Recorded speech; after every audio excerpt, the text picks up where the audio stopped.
Sorry about that. It was our second interruption. There are two ways people eat fresh food at MBA.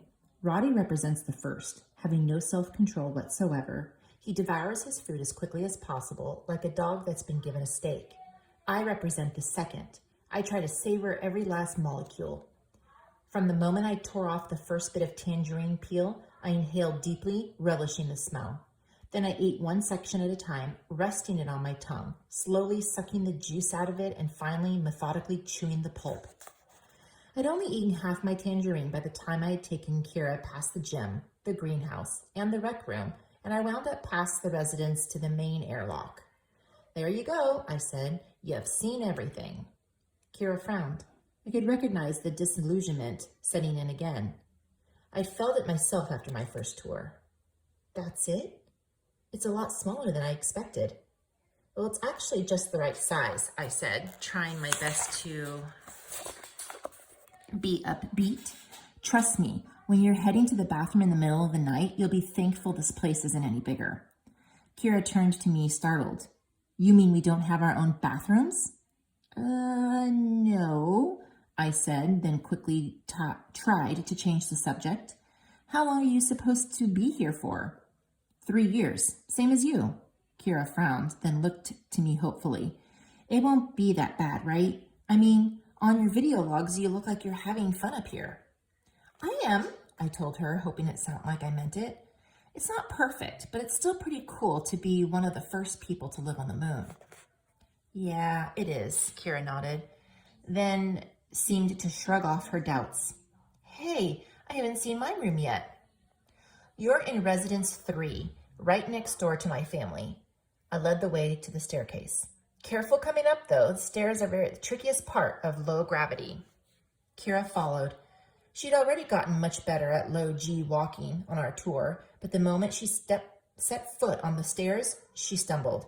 She grabbed the handrail and tried again, but wobbled and had to steady herself. "Whoa," she said, "this is hard too." "I don't know," I admitted.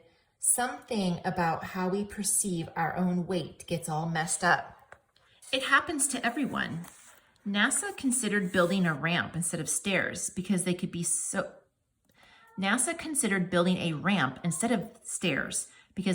much trouble, but the stairs took up less space." "Why were they so concerned about space?" Kira snapped. "Well, that's all there is up here. We're on the freaking moon, for Pete's sake." "Well, it's just expensive to build here, I guess. My folks say that Moonbase Beta is going to be a lot bigger." "Well, when's that going to be finished?" "In 10 years, if we're lucky." Kira sighed, then focused on the stairs. Slowly, she managed to work her way up them.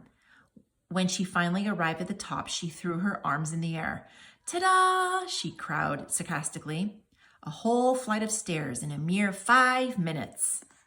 "Well, just so you know, it's even harder going down," I warned. "You're kidding." "No, I usually just jump over the railing." I pointed at the floor 15 feet below. "In low gravity, you barely even feel the landing. But don't ever do it when Nina's around. It's against the rules, and she'll have a fit." Kira grinned. "Thanks for the advice. Nina's a tough nut, huh?" "Yeah, but she's..." I tried to think of something nice to say about Nina, but I couldn't. "She, is very organized." "Sounds like a real winner." Kira carefully walked down the catwalk to residence 3, which is between my family's quarters and the Baraprup Marquis family. The door hung open as keys hadn't been issued yet. The room looked exactly like ours. The furnishings were identical. There were even 4 sleep pods because all the residents had been built that way. Inez Marquis, being the 5th member of that family, has to sleep on a pad on the floor. The slim screens were off, so the walls were all moon dust gray and dull. "It's much nicer once you personalize your habitat," I said reassuringly. "We've got our screen set for Hawaii." "Right, that's where you're from. Must have been nice." Well, it was way nicer than this, I thought, but I held my tongue. It was. "Where are you from?" "Philadelphia," Kira said. "Although now I guess I should say that I'm from the moon. Sounds cooler." I can help you do the habitat settings if you'd like, I offered. You can even personalize the base computer's personality for your room. Kira cut me off. Thanks, but this is fine for now, she said, yawning. I'm pretty beat from the landing and all. If you don't mind, I'd like to take a nap. Oh, sure, I understand, I said. My own landing had taken a lot out of me. I'd been jacked up on adrenaline, worried that we were going to crash on the moon. And learning how to walk in low G was pretty exhausting as well. Take it easy, and if you need anything, well, it's not like I'm living here or leaving here anytime soon.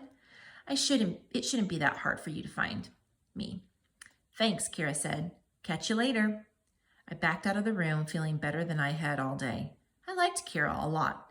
It was nice to have someone my own age around who wasn't a voyeur freak like Roddy, someone operating on the same wavelength as me. Plus, she'd give me her tangerine. I'd originally planned to save it until the next day. That way I could extend the enjoyment, but I couldn't wait. The last one had been so good. And if I left it in our room, Violet would probably eat it. So I unlocked my residence, slipped inside, hoping to have the whole thing to myself in peace. But to my surprise, there was a stranger inside the room. It was a woman, about 30 or so, wearing a NASA security uniform. She was tall and beautiful, with olive skin and long dark hair. Startled by her presence, I turned away, reaching for the door. Dashiell, wait, she cried.